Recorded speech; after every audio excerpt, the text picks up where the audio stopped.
I believe Jezus, jaz verujem, that you are the Son of God, da si ti Božji sin, that you are raised from the dead, da si vstal od mrtvih and you are alive today. in si danes živ.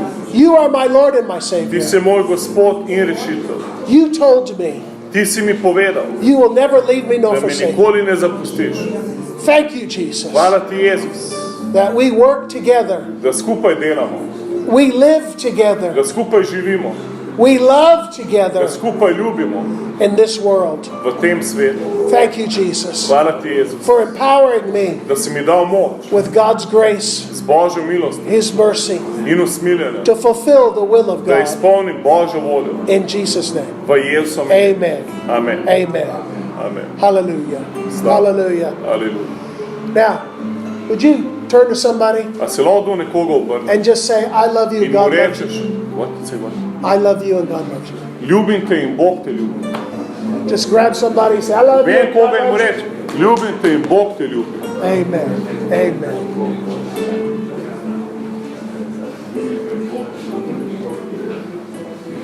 Jesus told his disciples, Jezus je rekel svojim učencem, as the Father has loved me, kot me je Oče ljubil, so have I loved you. tako sem jaz ljubil vas. If we don't know the Father's love, Če mi ne poznamo očetove ljubezni, we will never know how to love people. ne bomo nikoli vedeli, kako ljubiti ljudi. So focus and meditate To bod fokusiran, on how meditiraj much God loves o you. tem, koliko te Bog And ljubi. loving and forgiving people In ljubiti in odpuščati will drugim become very easy. bo zelo enostavno. Amen? Amen. God bless you all. Naj vas Bog vse blagoslovi.